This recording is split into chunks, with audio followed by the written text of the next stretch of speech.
Hi ಮಕ್ಕಳೇ, ಎಲ್ರಿಗೂ ನಮಸ್ಕಾರ. ನಾನು ನಿಮ್ಮ ಪ್ರೀತಿಯ ರಾಕೇಶ್ ಸರ್. ಎಲ್ರಿಗೂ ಅಕ್ಷರ್ ಕ್ರಿಯೇಷನ್ಗೆ ಸ್ವಾಗತ ಸುಸ್ವಾಗತ. ಮಕ್ಕಳೇ, ಈ ವಿಡಿಯೋನಲ್ಲಿ ನಾವು ಇನ್ನೊಂದು ಲೆಸನ್ ಆದಂತಹ ಹಿಸ್ಟ್ರಿ ಆಫ್ ಏನ್ಷಂಟ್ ಸಿವಿಲೈಸೇಷನ್, ಪ್ರಾಚೀನ ನಾಗರಿಕತೆಗಳ ಇತಿಹಾಸ ಅನ್ನುವಂತಹ ಲೆಸನ್ನ ಬಗ್ಗೆ ತಿಳ್ಕೊಳ್ಳೋಣ. ಮಕ್ಕಳೇ, ನಾವೆಲ್ಲರೂ ನಾಗರಿಕರು. ಅಂದರೆ ನಾವು ಆರಂಭದಲ್ಲಿ ಮಾನವನ ಉಗಮ ಆದಂತಹ ಸಂದರ್ಭ, ಅದಕ್ಕೂ ಪೂರ್ವ ಅಥವಾ ಆ ನಂತರದಲ್ಲಿ ನಾವು ಅನಾಗರಿಕ ಜೀವನವನ್ನು ನಡೆಸ್ತಾ ಇದ್ವಿ. ಆದರೆ ಕಾಲ ನಂತರದಲ್ಲಿ ನಾಗರಿಕತೆಗಳು ಉಗಮ ಆಗ್ತವೆ. ನಾಗರಿಕ ಜೀವನದಲ್ಲಿ ನಾವು ಈಗ ಪಾಲುದಾರರಾಗಿದ್ದೀವಿ. ಆದರೆ ಈ ನಾಗರಿಕತೆಯ ಹುಟ್ಟು ಮತ್ತು ಬೆಳವಣಿಗೆಯ ಬಗ್ಗೆ ತಿಳ್ಕೊಳ್ಳುವಂಥದ್ದು ಅತಿ ಮುಖ್ಯ ಅಲ್ವಾ? ಸೊ ಹಾಗಾಗಿ today we want to learn about that only, history of ancient civilisation. ಈ ಪ್ರಪಂಚದ ಅತ್ಯಂತ ಪ್ರಾಚೀನ ನಾಗರಿಕತೆಗಳು ಯಾವ್ಯಾವು, ಆ ನಾಗರಿಕತೆ ಯಾವಾಗ ಹುಟ್ಕೊಂಡ್ವು, ಆ ನಾಗರಿಕತೆಗಳ ಬೆಳವಣಿಗೆಗೆ ಕಾರಣವಾದಂತಹ ಸಂಶೋಧನೆಗಳು ಯಾವ್ಯಾವು, ನಾಗರಿಕತೆ ಪದದ ಅರ್ಥ ಏನು, ನಾಗರಿಕತೆ ಮತ್ತು ಸಂಸ್ಕೃತಿ ಎರಡೂ ಒಂದೇನೋ ಅಥವಾ ಬೇರೆ ಬೇರೆನೋ, ಅವುಗಳ ವ್ಯತ್ಯಾಸಗಳು ಏನು, ಹಾಗೆಯೇ ಈ ಪ್ರಪಂಚದ ಪ್ರಾಚೀನ ನಾಗರಿಕತೆಗಳಾದಂತಹ ಈಜಿಪ್ಟ್, ಮೆಸೊಪೊಟಮಿಯಾ ಮತ್ತು ಚೀನೀ ನಾಗರಿಕತೆಯ ಬಗ್ಗೆ ಈ ಲೆಸನ್ನಲ್ಲಿ ನಾವು ತಿಳ್ಕೊಳ್ತಾ ಹೋಗ್ತೇವೆ. ಇವತ್ತಿನ ಈ ಲೆಸನ್ನ ಮೊದಲನೇ ವಿಡಿಯೋನಲ್ಲಿ ಈ ನಾಗರಿಕತೆಯ ಬೆಳವಣಿಗೆಗೆ ಕಾರಣವಾದಂತಹ ಸಂಶೋಧನೆಗಳು ಮತ್ತು ನಾಗರಿಕತೆಯ ಅರ್ಥ ಮತ್ತು ನಾಗರಿಕತೆ ಮತ್ತು ಸಂಸ್ಕೃತಿಯ ನಡುವಿನ ವ್ಯತ್ಯಾಸ ಏನು ಅನ್ನೋದನ್ನು ಇವತ್ತಿನ ಈ ವಿಡಿಯೋನಲ್ಲಿ ತಿಳ್ಕೊಳ್ತಾ ಹೋಗೋಣ. ಓಕೆನಾ? So in this video we want to learn about what are the invention which was helped for the growth of civilization, what is the meaning of civilization, and what is the difference between the culture and civilization. So ಇದರ ಬಗ್ಗೆ ನಾವು ತಿಳ್ಕೊಳ್ತಾ ಹೋಗೋಣ. Firstly, we want to learn about that what are the invention that helped the growth of civilization. ಯಾವೆಲ್ಲ ಸಂಶೋಧನೆಗಳು ನಾಗರಿಕತೆಯ ಬೆಳವಣಿಗೆಗೆ ಸಹಾಯಕವಾದವು ಅನ್ನೋದನ್ನು ನಾವು ನೋಡ್ತಾ ಹೋಗಬೇಕು. ಸಂಶೋಧನೆಗಳು, ಸೊ ಯಾವೆಲ್ಲ ಸಂಶೋಧನೆಗಳು ನಾಗರಿಕತೆಗಳ ಬೆಳವಣಿಗೆಗೆ ಸಹಾಯಕವಾದವು. Very important. ನಿಮಗೆ 2 ಅಂಕದ ಪ್ರಶ್ನೆಗೆ ಕೇಳ್ತಾರೆ, name any 2 invention that helped the growth of civilisation ಅಂಥೇಳಿ. ಯಾವುದಾದ್ರೂ 2 ಸಂಶೋಧನೆಗಳು, ನಾಗರಿಕತೆಯ ಬೆಳವಣಿಗೆಗೆ ಸಹಾಯಕವಾದ ಯಾವುದಾದ್ರೂ 2 ಸಂಶೋಧನೆಗಳನ್ನು ಹೆಸರಿಸಿ ಅಂಥೇಳಿ ಕೇಳ್ತಾರೆ. Very important and very easy. ಇದು ತುಂಬಾ ಈಸಿಯಾಗಿರುವಂಥದ್ದು. ಸೊ ಹಾಗಾದರೆ ಯಾವೆಲ್ಲ ಸಂಶೋಧನೆಗಳು ನಾಗರಿಕತೆಗಳ ಬೆಳವಣಿಗೆಗೆ ಸಹಾಯಕವಾದವು ಅನ್ನೋದನ್ನು ನಾವು ನೋಡ್ತಾ ಹೋಗೋಣ. So few important inventions are use of fire, ಬೆಂಕಿಯ ಉಪಯೋಗ, ಯೂಸ್ ಆಫ್ ಫೈರ್, ಬೆಂಕಿಯ ಉಪಯೋಗ. ಸೊ ಇದು ಒಂದು ಹೊಸ ಸಂಶೋಧನೆ. ಈಗ ನಮಗೆ ಅದೊಂದು ದೊಡ್ಡ ಸಂಶೋಧನೆ ಅನಿಸದೇ ಇರ್ಬೋದು, ಬಟ್ ಆರಂಭದಲ್ಲಿ ಅದೊಂದು ದೊಡ್ಡ ಸಂಶೋಧನೆ ಆಗಿತ್ತು. ಈ ಸಂಶೋಧನೆಯು ಕೂಡ ನಾಗರಿಕತೆಯ ಬೆಳವಣಿಗೆಗೆ ಸಹಾಯಕ ಆಗಿತ್ತು.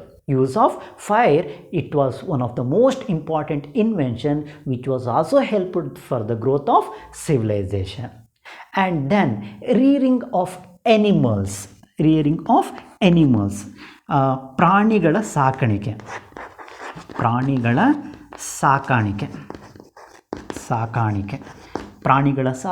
ರಿಯರಿಂಗ್ of animal which is also one of the invention. Okay, which is also one of the invention which was helped for the growth of civilization. ಇದು ಕೂಡ ಒಂದು ಸಂಶೋಧನೆಯಾಗಿದ್ದು, ಇದು ಕೂಡ ನಾಗರಿಕತೆಯ ಬೆಳವಣಿಗೆಯಲ್ಲಿ ಪ್ರಮುಖ ಪಾತ್ರವನ್ನು ವಹಿಸುತ್ತೆ. ಆ್ಯಂಡ್ ದೆನ್ ನ್ಯೂ ವೆಪನ್ಸ್, ಹೊಸ ಶಸ್ತ್ರಗಳು, ನ್ಯೂ ವೆಪನ್ಸ್, ಹೊಸ ಶಸ್ತ್ರಗಳು. ಆರಂಭದಲ್ಲಿ ಅನಾಗರಿಕನಾಗಿದ್ದಂತಹ ಮಾನವ ಸಂದರ್ಭದಲ್ಲಿ ಅವನು ಕೆಲವೊಂದು ಶಸ್ತ್ರಗಳನ್ನು, ಅಂದರೆ ಕಲ್ಲನ್ನೇ ಒಂದು ಉಪಕರಣವಾಗಿ ಅದನ್ನೇ ಒಂದು ಶಸ್ತ್ರವಾಗಿ ಬಳಸ್ತಾ ಇದ್ದ. ಕಾಲಾನಂತರದಲ್ಲಿ ಹಲವಾರು ಹೊಸ ಶಸ್ತ್ರಗಳು ಕಂಡುಹಿಡಿಯಲ್ಪಟ್ಟವು. ಸೊ ಆ ಸಂಶೋಧನೆಯು ಕೂಡ ನಾಗರಿಕತೆಯ ಬೆಳವಣಿಗೆಯಲ್ಲಿ ಅತಿ ಪ್ರಮುಖವಾದಂತಹ ಪಾತ್ರವನ್ನು ವಹಿಸುತ್ತೆ. This one invention, it means the new weapons was also helped the growth of civilisation. Civilisation. And then tools, ಉಪಕರಣಗಳು, ಟೂಲ್ಸ್. ಸೊ ಉಪಕರಣಗಳೂ ಕೂಡ ನಾಗರಿಕತೆಯ ಬೆಳವಣಿಗೆಯಲ್ಲಿ ಅತಿ ಪ್ರಮುಖವಾದಂತಹ ಪಾತ್ರವನ್ನು ವಹಿಸುತ್ತೆ. ಆ್ಯಂಡ್ ದೆನ್ ಫಿಶಿಂಗ್ ನೆಟ್ಸ್, ಮೀನು ಹಿಡಿಯುವ ಬಲೆ. ಸೊ ಯಾವಾಗ ಮೀನು ಹಿಡಿಯುವ ಬಲೆಯನ್ನು ಕಂಡುಹಿಡಿಯಲಾಯಿತು, when the fishing nets was invented, that was also helped the growth of civilization. ಅದು ಕೂಡ ನಾಗರಿಕತೆಯ ಬೆಳವಣಿಗೆಗೆ ಸಹಾಯಕ ಆಗುತ್ತೆ. ಆ್ಯಂಡ್ ದೆನ್ ಪಾಟ್ಸ್, ಮಡಕೆ. ಸೊ ಮಡಕೆಯ ಉಪಯೋಗವೂ ಕೂಡ ಯಾವಾಗ ಕಂಡುಹಿಡಿಯಲ್ಪಡ್ತೋ ಅಥವಾ ಮಡಕೆ ಮಾಡೋದನ್ನು ಯಾವಾಗ ಮಾನವ ಕಂಡುಹಿಡ್ಕೊಂಡೋ, ಸೊ ಇದೂ ಕೂಡ ನಾಗರಿಕತೆಯ ಬೆಳವಣಿಗೆಯಲ್ಲಿ ಅತಿ ಪ್ರಮುಖವಾದಂತಹ ಪಾತ್ರವನ್ನು ವಹಿಸುತ್ತೆ. And then building of houses,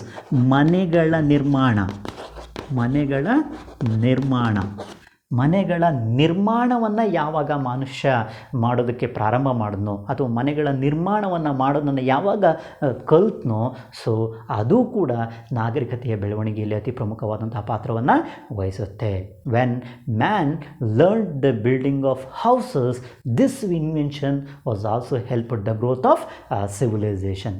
And then very important is new methods of transport. ಹೊಸ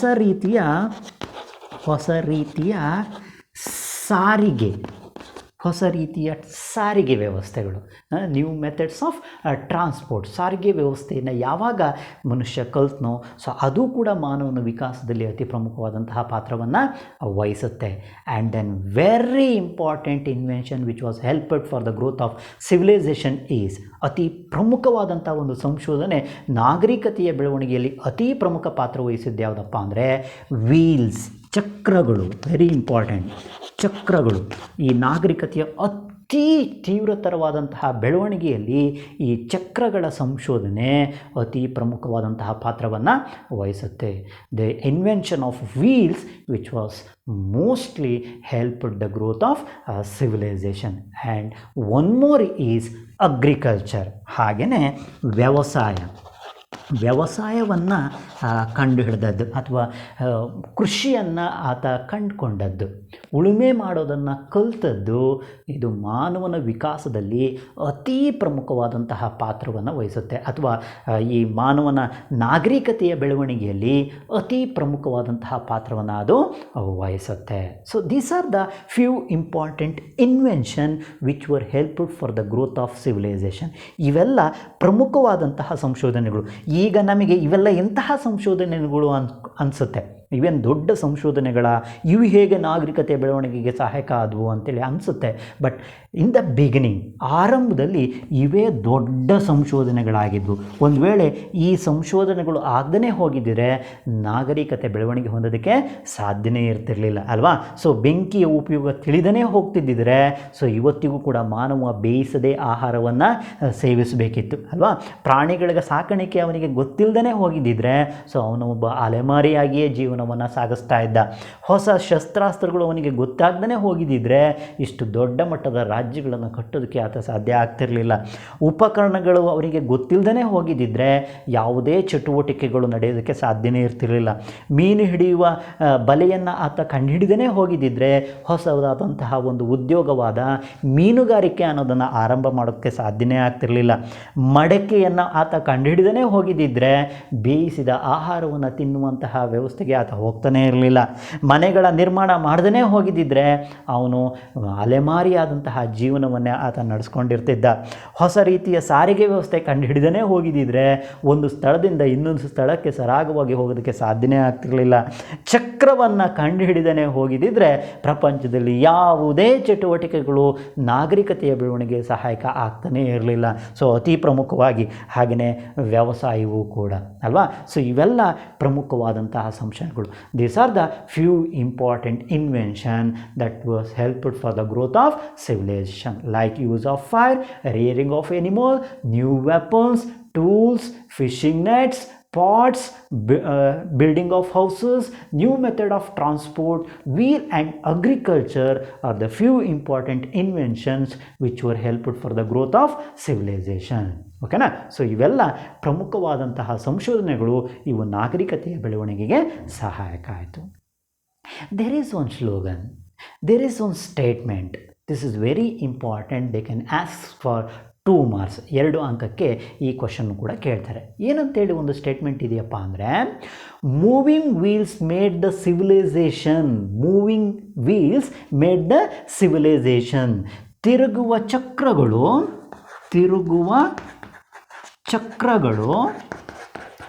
ನಾಗರಿಕತೆಯನ್ನು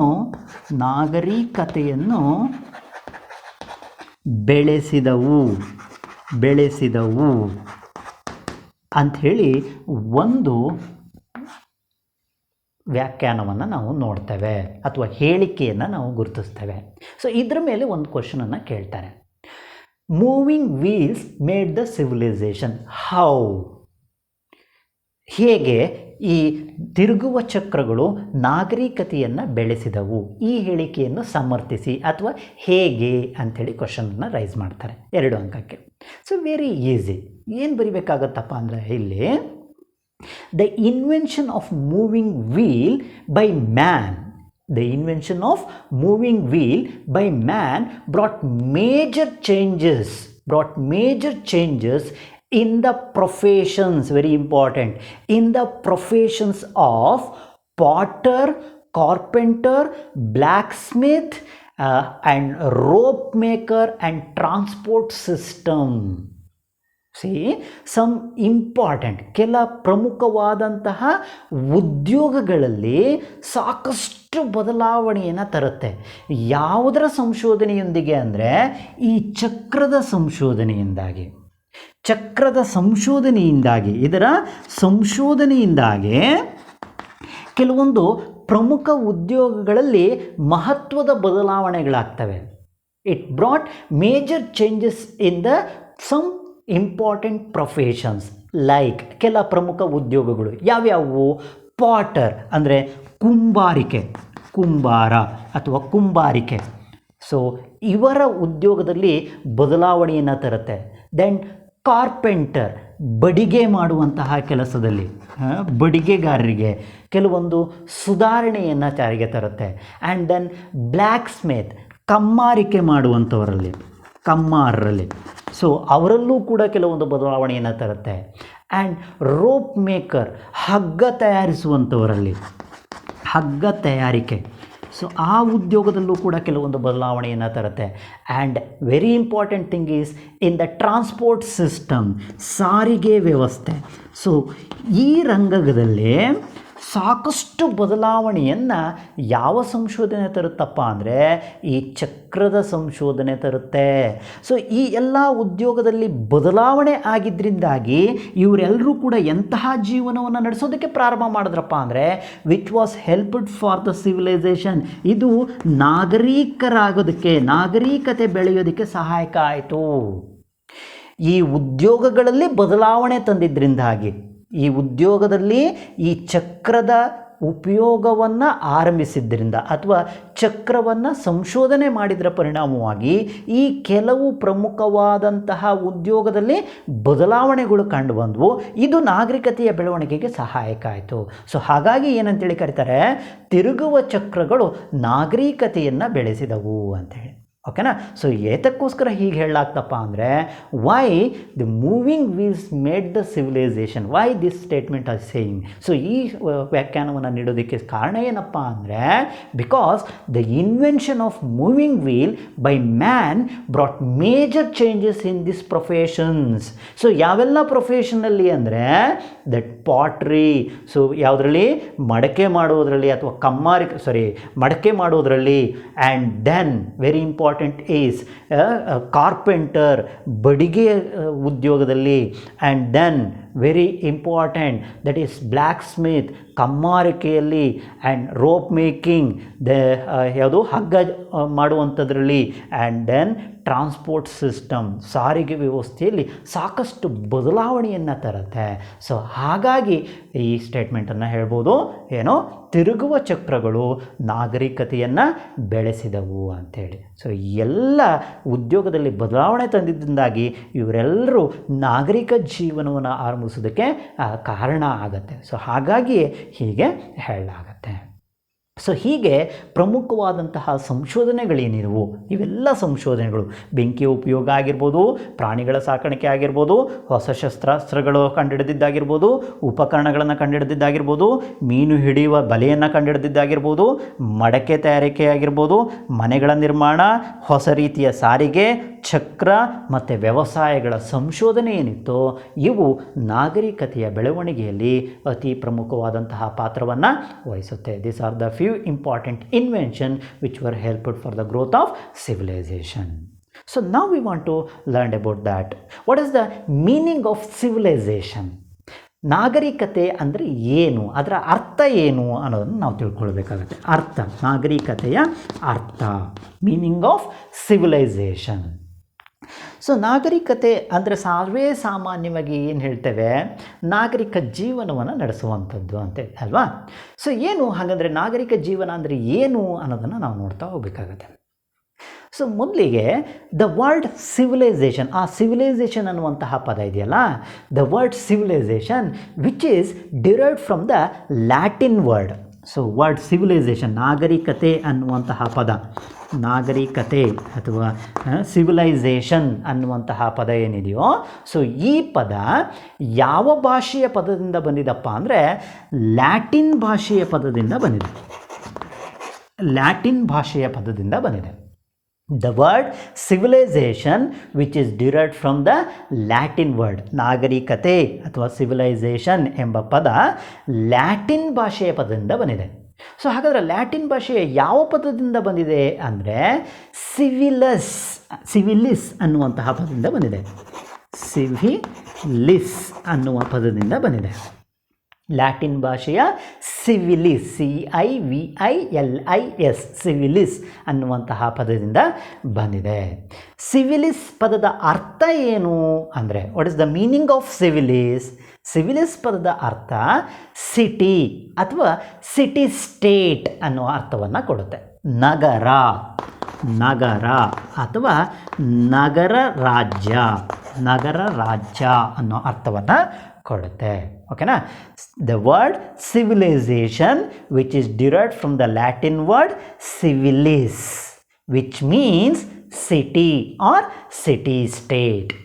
ನಾಗರಿಕತೆ ಅಥವಾ ಸಿವಿಲೈಸೇಷನ್ ಎಂಬ ಪದವು ಲ್ಯಾಟಿನ್ ಭಾಷೆಯ ಸಿವಿಲಿಸ್ ಅನ್ನುವ ಪದದಿಂದ ಬಂದಿದ್ದು, ಅದರ ಅರ್ಥ ನಗರ ಅಥವಾ ನಗರ ರಾಜ್ಯ ಎಂದಾಗಿದೆ. ನಗರ ಅಥವಾ ನಗರ ರಾಜ್ಯ ಅಂಥೇಳಿ ಅದನ್ನು ಕರಿತೇವೆ.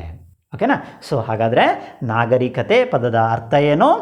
ನಗರ ಅಥವಾ ನಗರ ಅಂದರೆ ನಗರ ಅಥವಾ ನಗರ ರಾಜ್ಯದಲ್ಲಿ ವಾಸಿಸುವವರನ್ನು ನಾಗರಿಕರು ಅಂಥೇಳಿ ಆರಂಭದಲ್ಲಿ ಕರೆಯಲಾಯಿತು. ಮೊದಲಿಗೆ ಗ್ರಾಮೀಣ ಜೀವನ ಅಥವಾ ಅಲೆಮಾರಿ ಜೀವನವನ್ನು ನಡೆಸ್ತಾ ಇದ್ದಂತಹ ಜನ ನಗರ ಅಥವಾ ನಗರ ರಾಜ್ಯದಲ್ಲಿ ಜೀವಿಸೋದಕ್ಕೆ ಪ್ರಾರಂಭ ಮಾಡ್ತಾರೆ. ಸೊ ಹೀಗೆ ಯಾರೆಲ್ಲ ಜನರು ನಗರ ಅಥವಾ ನಗರ ರಾಜ್ಯದಲ್ಲಿ ಜೀವನ ಮಾಡೋದಕ್ಕೆ ಪ್ರಾರಂಭ ಮಾಡಿದ್ರೋ ಅವರನ್ನೇ ಏನಂತೇಳಿ ಕರೆಯಲಾಯಿತು? ನಾಗರಿಕರು ಅಂಥೇಳಿ ಕರೀತಾ ಇದ್ದಾರೆ. ಓಕೆನಾ. ಸೊ ಅಂದರೆ ನಾಗರಿಕತೆ ಅಂದರೆ ನಗರ ಅಥವಾ ನಗರ ರಾಜ್ಯಗಳಲ್ಲಿ ವಾಸಿಸುವಂಥವರು. ಬೇಸಿಕಲಿ ಸಾಮಾನ್ಯವಾಗಿ generally civilization and culture are used as one and the same. ಸಾಮಾನ್ಯವಾಗಿ ಈ ಸಿವಿಲೈಸೇಷನ್ ಮತ್ತು ನಾಗರಿಕತೆ ಮತ್ತು ಸಂಸ್ಕೃತಿಯನ್ನು ಒಂದೇ ಅರ್ಥದಲ್ಲಿ ಬಳಸಲಾಗತ್ತೆ. ನಾಗರಿಕತೆ ಅಂದ್ರೂ ಒಂದೇ, ಸಂಸ್ಕೃತಿ ಅಂದ್ರೂ ಒಂದೇ ಅಂಥೇಳಿ ಭಾವಿಸ್ಕೊಳ್ತೇವೆ. ಸಾಮಾನ್ಯವಾಗಿ ಹಾಗೆ ಅಂದ್ಕೊಳ್ಳುವಂಥದ್ದು. ಯಾರಲ್ಲಿ ಸಂಸ್ಕೃತಿ ಇದೆಯೋ ಅವರನ್ನು ನಾಗರಿಕರು ಅಂಥೇಳಿ ಕರಿತೇವೆ ಅಲ್ವಾ. ಸೊ ಯಾರಲ್ಲಿ ನಾಗರಿಕತೆ ಇದೆಯೋ ಅವರಲ್ಲಿ ಸಂಸ್ಕೃತಿ ಇದೆ ಅಂಥೇಳಿ ನಾವು ಭಾವಿಸ್ಕೊಳ್ತೇವೆ. ಸೊ ಹಾಗಾಗಿ ನಾಗರಿಕತೆ ಮತ್ತು ಸಂಸ್ಕೃತಿಯನ್ನು ಪ್ರತ್ಯೇಕ ಮಾಡೋದಕ್ಕೆ ನಾವು ಹೋಗೋದೇ ಇಲ್ಲ. ಆದರೆ ಎರಡು ಒಂದೇನಾ ಅನ್ನುವಂಥದ್ದು ಪ್ರಶ್ನೆ.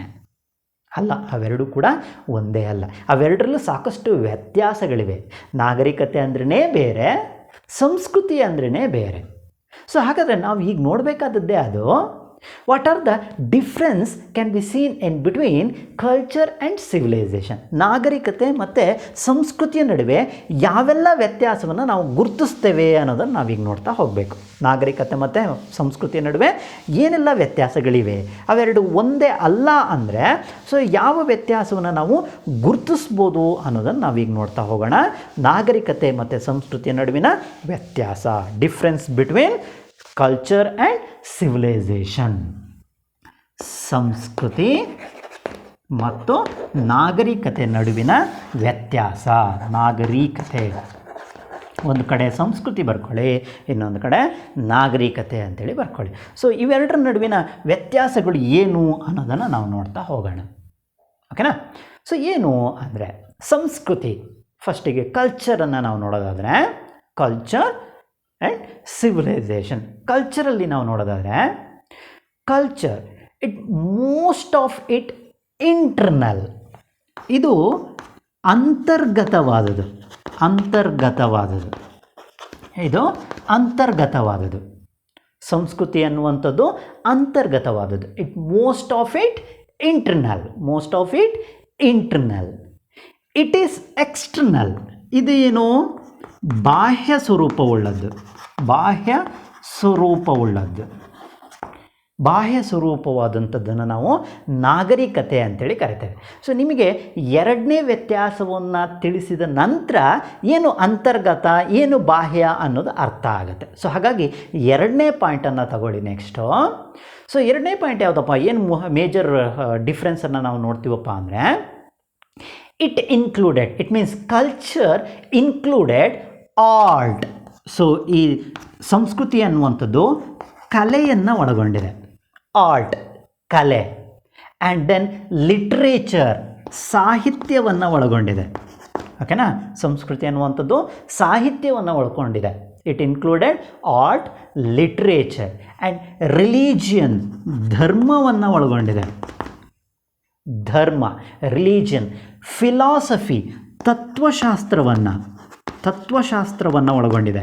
Philosophy and then food and dress, ಆಹಾರ ಮತ್ತು ಉಡುಗೆಯನ್ನು ಒಳಗೊಂಡಿದೆ. ಆ್ಯಂಡ್ ದೆನ್ ಥಾಟ್ಸ್, ಚಿಂತನೆಗಳನ್ನು ಒಳಗೊಂಡಿದೆ. ಸೊ ಆ್ಯಂಡ್ ದೆನ್ ಬಿಲೀಫ್, ನಂಬಿಕೆ ಎಕ್ಸೆಟ್ರಾ. ಸೊ ಮುಂತಾದವುಗಳನ್ನು ಇದು ಒಳಗೊಂಡಿದೆ. ಯಾವುದು? ಕಲ್ಚರ್. ಸೊ ಯಾವೆಲ್ಲ? ಕಲೆ, ಸಾಹಿತ್ಯ, ಧರ್ಮ, ತತ್ವಶಾಸ್ತ್ರ, ಆಹಾರ, ಉಡುಗೆ, ಚಿಂತನೆ, ನಂಬಿಕೆ. ಸೊ ಮುಂತಾದವುಗಳನ್ನು ಒಳಗೊಂಡಿರೋದು ಯಾವುದು? ಸಂಸ್ಕೃತಿ. ಓಕೆನಾ? ಸೊ ಹಾಗಾದರೆ ನಾಗರಿಕತೆ ಏನನ್ನು ಒಳಗೊಂಡಿದೆ ಅಂದರೆ ಇಟ್ ಇನ್ಕ್ಲೂಡೆಡ್ ಟೌನ್ಸ್, ನಗರಗಳು, ನಗರ ಅಥವಾ ಪಟ್ಟಣ, ಟೌನ್ಸ್. ದೆನ್ ಸಿಟೀಸ್, ಪಟ್ಟಣಗಳು, ನಗರಗಳು, ಸಿಟೀಸ್. ದೆನ್ ವಿಲೇಜಸ್, ಗ್ರಾಮಗಳನ್ನು ಇದು ಒಳಗೊಂಡಿದೆ. ಆ್ಯಂಡ್ ದೆನ್ ಬಿಲ್ಡಿಂಗ್ಸ್, ಕಟ್ಟಡಗಳು,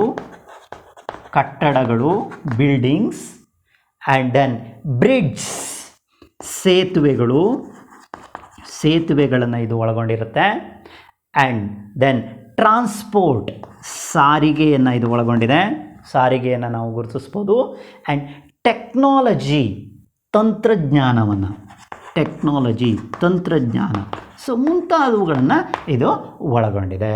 ಯಾವುದೋ ನಾಗರಿಕತೆ ಒಳಗೊಂಡಿರುವಂಥದ್ದು. ಸೊ ಈಗ ಫಸ್ಟ್ ಪಾಯಿಂಟು ಕ್ಲಿಯರ್ ಆಗುತ್ತೆ ಅನ್ಕೊತೀನಿ. ಏನು? ಅಂತರ್ಗತವಾದದ್ದು, ಬಾಹ್ಯವಾದದ್ದು. Most of it is internal, then it is external ಅಂತೇಳಿ ಹೇಳಿದೆ ಅಲ್ವಾ? ಸೊ ಏನು? ಅಂತರ್ಗತ ಅಂದರೆ ಏನು? ದೇಹದ ಒಳಗೆ ಕಣ್ಣಿಗೆ ಕಾಣದೇ ಇರುವಂಥದ್ದು. ಅವೆಲ್ಲ ಕಣ್ಣಿಗೆ ಕಾಣೋದಿಲ್ಲ ಅಲ್ವಾ? ಸೊ ಕಣ್ಣಿಗೆ ಕಾಣದ, ಮನಸ್ಸಿಗೆ ಸಂಬಂಧಿಸಿದ್ದು. ಯಾವುದೀಗ? ಕಲೆ. ಫಾರ್ ಎಕ್ಸಾಂಪಲ್, ಯಾರಿಗೋ ಒಬ್ಬರಿಗೆ ಡ್ಯಾನ್ಸ್ ಮಾಡುವ ಕಲೆ ಇದೆ ಅಥವಾ ಹಾಡು ಹೇಳುವ ಕಲೆ ಇದೆ. ಸೊ ನೋಡಿದ ಕೂಡಲೇ ಇವರು ಡ್ಯಾನ್ಸ್ ಮಾಡ್ತಾರೆ, ಹಾಡು ಹೇಳ್ತಾರೆ ಅಂತೇಳಿ ಹೇಳೋಕ್ಕಾಗೋದಿಲ್ಲ. ಅದು ಅಂತರ್ಗತ ಆದದ್ದು. ಅವರು ಮಾಡಿ ತೋರಿಸಿದ ನಂತರ ನಮಗೆ ಗೊತ್ತಾಗತ್ತೆ ಅಲ್ವಾ? ಸೊ ಹಾಗೆಯೇ ಸಾಹಿತ್ಯ ಅದು ಕೂಡ ಒಳ ಮನಸ್ಸಿಗೆ ಸಂಬಂಧಿಸಿದ ಅಂತರ್ಗತವಾದದ್ದು.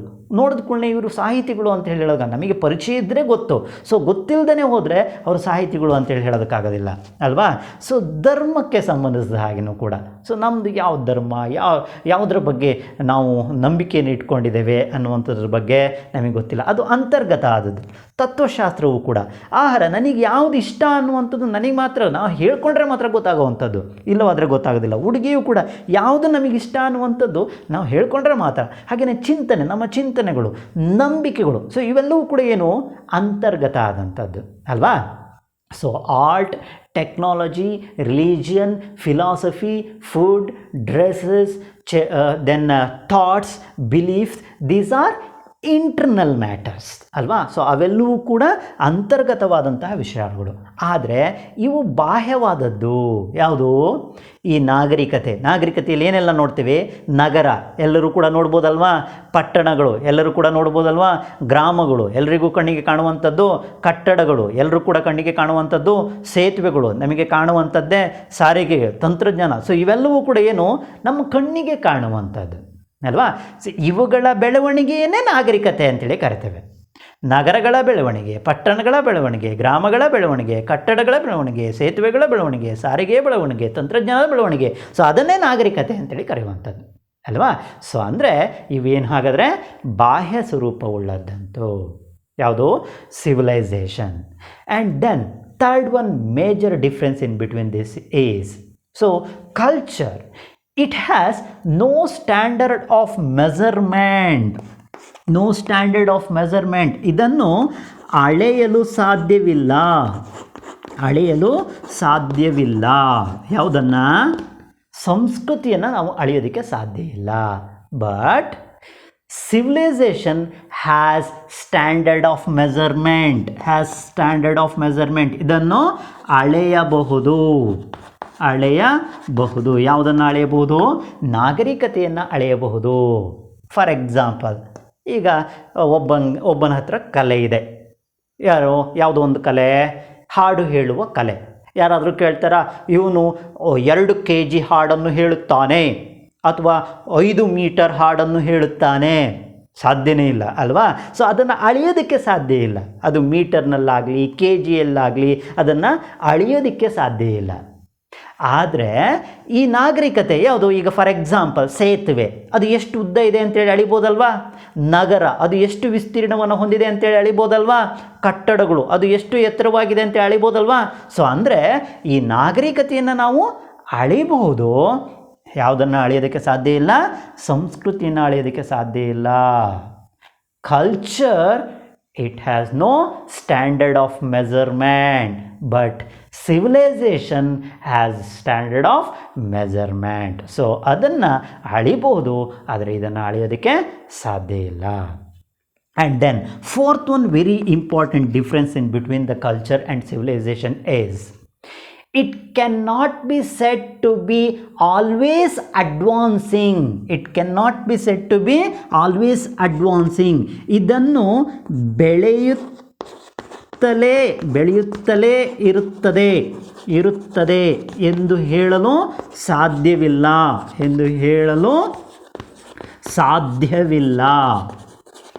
ಸಾಧ್ಯವಿಲ್ಲ. ಬೆಳೆಯುತ್ತಲೇ ಇರುತ್ತದೆ ಅಂತ ಹೇಳೋದಕ್ಕೆ ಸಾಧ್ಯ ಇಲ್ಲ. But civilization, it is always advancing. ಅದು ಸದಾ ಬೆಳೆಯುತ್ತಿರುತ್ತದೆ. ಸೊ ಇಲ್ಲಿ ಸಂಸ್ಕೃತಿ ಅನ್ನುವಂಥದ್ದು ಏನಿದೆಯೋ, ಸೊ ಅದು ಸದಾ ಬೆಳೆಯುತ್ತಿರುತ್ತದೆ ಅಂತೇಳಿ ಹೇಳೋದಕ್ಕೆ ಸಾಧ್ಯ ಇಲ್ಲ. ಈಗ ಫಾರ್ ಎಕ್ಸಾಂಪಲ್ ಅವನಲ್ಲಿ ಒಂದು ಕಲೆ ಇದೆ ಅಂದರೆ ಸೊ ಅದು ಇನ್ನೂ ಬೆಳೀತಾ ಇದೆ ಅಂತೇಳಿ ಹೇಳೋಕ್ಕೆ ಸಾಧ್ಯ ಇಲ್ಲ. ಅದು ಬೆಳೀಬೋದು ಅಥವಾ ಬೆಳೆದೇ ಇರಬಹುದು. ಸೊ ಅದನ್ನು ಗುರುತಿಸೋದಕ್ಕೆ ಸಾಧ್ಯ ಇಲ್ಲ. ಬಟ್ ಇಲ್ಲೇನಿದೆಯೋ ಈ ನಾಗರಿಕತೆಯಲ್ಲಿ ಇದು ಸದಾ ಬೆಳೀತಾ ಇರುತ್ತೆ. ಇವತ್ತು ಇದ್ದ ರೋಡು ನಾಳೆ ಹಾಗೆ ಇರೋದಿಲ್ಲ, ಮತ್ತಷ್ಟು ಬದಲಾವಣೆಗಳಾಗಿರ್ತವೆ ಅಲ್ವಾ. ಸೊ ಅದನ್ನು ವೈಡ್ ಮಾಡ್ತಾ ಇರ್ತಾರೆ. ಒಂದು ರೋಡ್ ಚಿಕ್ಕದಾಗಿದೆ ಅಂದರೆ ಅದನ್ನು ಇನ್ನೂ ಮತ್ತೆ ಚಿಕ್ಕದಾಗಿ ಮಾಡೋದಿಲ್ಲ. ನಾವು ಅದನ್ನು ಗುರುತಿಸೋಕ್ಕೆ ಸಾಧ್ಯನೇ ಇಲ್ಲ ಅಲ್ವಾ. ಸೊ ಅಲ್ಲಿ ಏನು ವೈಡ್ ಮಾಡಿರ್ತಾರೆ, ಅಗಲ ಮಾಡಿರ್ತಾರೆ. ಅಂದರೆ ಅಲ್ಲಿ ರಸ್ತೆಗಳು ವಿಸ್ತೃತಿಯನ್ನು ಪಡ್ಕೊಂಡಿರುತ್ತೆ.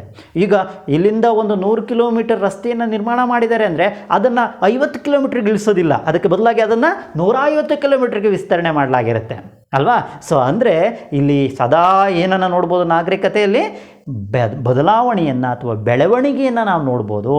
ಆದರೆ ಸಂಸ್ಕೃತಿಯಲ್ಲಿ ಸದಾ ಬದಲಾವಣೆಯನ್ನು ನಾವು ನೋಡೋದಕ್ಕೆ ಸಾಧ್ಯ ಇಲ್ಲ.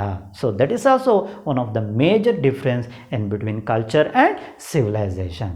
And the fifth one which is very important, culture comes earlier. It's very important. Cultures comes earlier.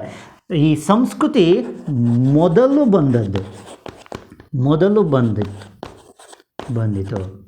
ಸಂಸ್ಕೃತಿ ಮೊದಲು ಬಂದದ್ದು. Cultures comes earlier, civilisation grows later. ನಾಗರಿಕತೆ ನಂತರ ಬೆಳೆಯಿತು ಅಥವಾ ಬೆಳೆಯುತ್ತದೆ. ನಾಗರಿಕತೆ ನಂತರ ಬೆಳೆಯುವಂಥದ್ದು, ಸಂಸ್ಕೃತಿ ಮೊದಲು ಬಂದದ್ದು. ನಾವು ಹುಟ್ಟುವಾಗಲೇ ನಮ್ಮ ಸಂಸ್ಕೃತಿ ನಿರ್ಧಾರ ಆಗಿರುತ್ತೆ ಅಲ್ವಾ. ಅದು ಜೀನ್ಸ್ನ ಮೂಲಕವೇ ಬಂದಿರುತ್ತೆ, ಅಂತರ್ಗತವಾದಂತಹ ವಿಚಾರಗಳಾಗಿರೋದ್ರಿಂದಾಗಿ ನಮ್ಮ ಸಂಸ್ಕೃತಿ ನಮ್ಮ ಒಳಗೆ ಹುಟ್ಟಿನಿಂದಲೇ ಆರಂಭ ಆಗುತ್ತೆ. ಈ ನಾಗರಿಕತೆ ಅನ್ನುವಂಥದ್ದು ಹುಟ್ಟುವಾಗಲೇ ನಾಗರಿಕನಾಗಿ ಹುಟ್ಟಿರೋದಿಲ್ಲ ಅಲ್ವಾ. ಸೊ ಕಾಲ ನಂತರದಲ್ಲಿ ನಾವು ಅದನ್ನು ಕಲಿತಾ ಹೋಗ್ತೀವಿ. ಹುಟ್ಟುವ ಮಗುವೇ ಬಟ್ಟೆ ಹಾಕ್ಕೊಂಡು ಬರೋದಿಲ್ಲ ಅಲ್ವಾ, ಆದರೆ ಸಂಸ್ಕೃತಿಯನ್ನು ಕಲಿತು ಬಂದಿರುತ್ತೆ. ಹುಟ್ಟಿದ ಕೂಡಲೇ ಮಗು ಅಳುತ್ತೆ, ಅದು ಒಂದು ಸಂಸ್ಕೃತಿ. ಅಳದನೇ ಇದ್ದರೆ ಡಾಕ್ಟ್ರು ಹೊಡೆದು ಅಳಿಸ್ತಾರೆ, ಯಾಕಂದರೆ ಆ ಸಂಸ್ಕೃತಿ ಮಗುವಲ್ಲಿ ಇರಬೇಕು ಅಲ್ವಾ. ಆ ನಂತರದಲ್ಲಿ ಅದು ಕೆಲವೊಂದು ಬದಲಾವಣೆಯನ್ನು ತಂದುಕೊಳ್ಳುತ್ತೆ ಹುಟ್ಟಿದ ನಂತರದಲ್ಲಿ. ಸೊ ಅದನ್ನು ನಾಗರಿಕತೆ ಅಂಥೇಳಿ ಕರಿತೇವೆ. ಬಟ್ಟೆ ಹಾಕೋದನ್ನು ಕಲಿಯುತ್ತೆ, ಮಾತನಾಡೋದನ್ನು ಕಲಿಯುತ್ತೆ, ಸೊ ಬೇರೆಯವ್ರ ಹತ್ರ ಸ್ಪಂದಿಸೋದನ್ನು ಕಲಿಯುತ್ತೆ, ಸಮಾಜದೊಂದಿಗೆ ಬೆರೆಯೋದನ್ನು ಕಲಿಯುತ್ತೆ. ಸೊ ಇದು ನಾಗರಿಕತೆ ಅಲ್ವಾ. ಸೊ ಹಾಗಾದರೆ ಯಾವುದು ಮೊದಲು ಬಂದದ್ದು ಅಂದರೆ ಅದು ಸಂಸ್ಕೃತಿ ಮೊದಲು ಬಂದದ್ದು. ಸಂಸ್ಕೃತಿ ಮೊದಲು ಇರುತ್ತೆ, ಕಾಲ ನಂತರದಲ್ಲಿ ಈ ನಾಗರಿಕತೆ ಅನ್ನುವಂಥದ್ದು ಬರುತ್ತೆ. ಸೊ ಹಾಗಾದರೆ ಯಾವುದು ಮೊದಲಾದ್ದು? Culture comes earlier, civilisation grows later. And the last one very important difference in between these are, there can be a culture without civilization. Very important. There can be a culture without civilization. ನಾಗರಿಕತೆ ಇಲ್ಲದೆ ಸಂಸ್ಕೃತಿ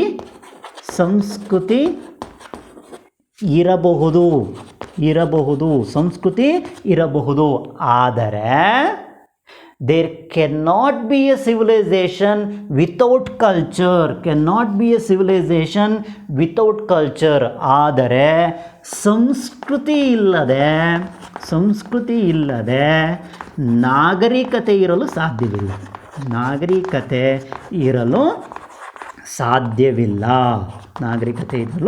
ಸಾಧ್ಯವಿಲ್ಲ. So this is very major difference in between the culture and civilization. ನಾಗರಿಕತೆ ಮತ್ತು ಸಂಸ್ಕೃತಿಯ ನಡುವಿನ ಅತಿ ಪ್ರಮುಖವಾದಂತಹ ವ್ಯತ್ಯಾಸ ಅಂತೇಳಿ ಇದನ್ನು ಗುರುತಿಸ್ತೇವೆ. ಏನು, ನಾಗರಿಕತೆ ಇಲ್ಲದೆ ಸಂಸ್ಕೃತಿ ಇರಬಹುದು, ಓಕೆನಾ. ಯಾಕಂದರೆ ಮೊದಲೇ ಹುಟ್ಟಿದ್ಯಾವುದು? ಸಂಸ್ಕೃತಿ ಅಲ್ವಾ. ಸಂಸ್ಕೃತಿ ಹುಟ್ಟಿದ ನಂತರ ನಾಗರಿಕತೆ ಬಂದಿದ್ದರಿಂದಾಗಿ ನಾಗರಿಕತೆ ಇರೋದಕ್ಕಿಂತ ಮೊದಲು ಏನಿತ್ತು? ಹಾಗಾದರೆ ಸಂಸ್ಕೃತಿ ಅನ್ನುವಂಥದ್ದಿತ್ತು. ಹಾಗಾಗಿ ನಾಗರಿಕತೆ ಇಲ್ಲದೇ ಸಂಸ್ಕೃತಿ ಇರ್ಬೋದು, ಆದರೆ ಸಂಸ್ಕೃತಿ ಇಲ್ಲದೆ ನಾಗರಿಕತೆ ಇರೋದಕ್ಕೆ ಸಾಧ್ಯನೇ ಇಲ್ಲ. ಸೊ ಯಾರಾದ್ರೂ ಸಂಸ್ಕೃತಿ ಅವ್ರ ಹತ್ರ ಸಂಸ್ಕೃತಿ ಇರಲಿಲ್ಲ ಅಂದರೆ ಸೊ ಅವರನ್ನು ಏನಂತೇಳಿ ಕರಿತೀವಿ ನಾವು? ಅನಾಗರಿಕರು ಅಂತೇಳಿ ಕರಿತೇವೆ ಅಲ್ವಾ. ಸೊ ಸಂಸ್ಕೃತಿ ಇದ್ದರೆ ಮಾತ್ರ ಅವರನ್ನು ನಾಗರಿಕರು ಅಂತೇಳಿ ಕರಿತೇವೆ. ಸೊ ಹಾಗಾಗಿ ಸಂಸ್ಕೃತಿ ಇಲ್ಲದೆ ನಾಗರಿಕತೆ ಇರೋದಕ್ಕೆ ಸಾಧ್ಯನೇ ಇಲ್ಲ. There can not be a civilisation without culture, but there can be a culture without civilisation ಅಲ್ವಾ. ಇಲ್ಲಿ ಇದರಲ್ಲಿಲ್ದೇ ನಾಗರಿಕತೆ ಇಲ್ದಿದ್ರೂ ಕೂಡ ಸಂಸ್ಕೃತಿ ಅನ್ನುವಂಥದ್ದು ಇರಬಹುದು. So these are the major difference between the culture and civilisation. So ಈ ಡಿಫ್ರೆನ್ಸ್ ಇದೆ ಅಂದರೆ ಅಲ್ಲಿ ಯಾವೆರಡು ಒಂದೇ ಅಲ್ಲ ಅಂತೇಳಿ ನಾವು ಗುರುತಿಸ್ಬಿಡ್ಬೋದು. ಕಲ್ಚರ್ ಮತ್ತು ಸಿವಿಲೈಸೇಷನ್, ಸಂಸ್ಕೃತಿ ಮತ್ತು ನಾಗರಿಕತೆ ಎರಡು ಒಂದೇ ಅಲ್ಲ ಅಂಥೇಳಿ ಇದರ ಮೂಲಕ ಗುರುತಿಸ್ಬೋದು. ಸೊ ಇದಿಷ್ಟು ಇವತ್ತಿನ ವಿಡಿಯೋದಲ್ಲಿ ಅಧ್ಯಯನ ಮಾಡಿದ್ದು. ಯಾವೆಲ್ಲ what are the invention which were helpful for the growth of civilisation, ಯಾವೆಲ್ಲ ಸಂಶೋಧನೆಗಳು ನಾಗರಿಕತೆಯ ಬೆಳವಣಿಗೆಗೆ ಸಹಾಯಕ ಆದವು ಅಂಥೇಳಿ, ಹಾಗೆಯೇ what is the meaning of civilisation, ನಾಗರಿಕತೆ ಪದದ ಅರ್ಥ ಏನು ಅನ್ನೋದನ್ನು ನಾವು ತಿಳ್ಕೊಂಡ್ವಿ.